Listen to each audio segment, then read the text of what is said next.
I need to believe that the plants and the trees experience euphoria when it's windy. I need to believe they feel anticipation to dance again in the storms. Does it hurt if their branches bend or break? I was rich and poor in my childhood. Rich that I grew up in a river valley forest in the heart of a city in a community of artists. I played in fields of grasses and sunflowers. I had greenhouse neighbors that smelled like petunias in the summer, and my mother's garden was full of flowers and trees that would grow taller than our house. My mother told stories about how our family gardened.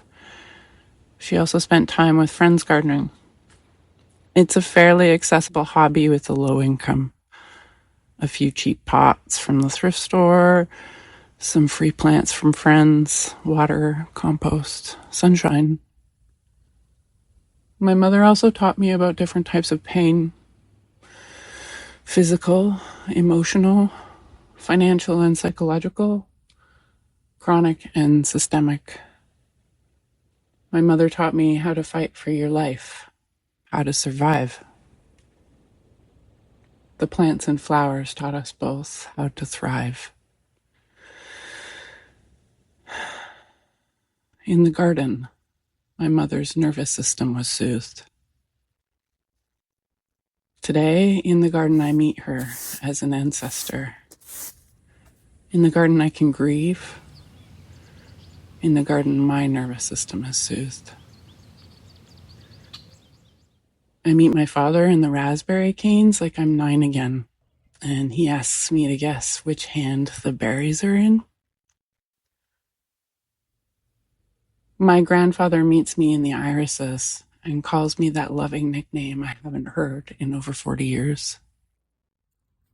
I meet my grandmother in the pansies. She giggles at their smiling flower faces like she's a little girl again. In the garden, I meet my great aunt. She shares photos of the dahlias she grew in her community garden, and we meet for tea and tomatoes again. I meet my best friend Babs in her garden with her cats and catnip. We lament love and the impermanence of nature. I meet each of these ghosts in the garden. My mom interrupts and reminds me that pulling weeds is good for getting the anger out. Babs laughs at how fragile and ironic these garden metaphors are. My aunties, they remind me that crying while watering is cathartic, and there's definitely no sarcasm detected. I remember how Mom changed her gardening as she aged. We'd had to become friends. Less was more.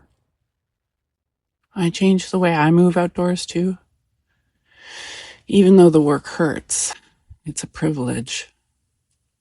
In the garden, I meet the plants, and they meet me, and they teach me. Small things are big things are small.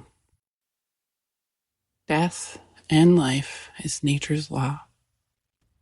Sprout vulnerably, rupture hurts, work aches.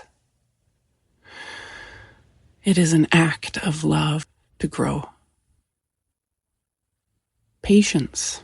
You can't hurry growth. The snails and the slugs, they reap many rewards in my strawberry patch. Treat the problem at the roots. Always hydrate deeply.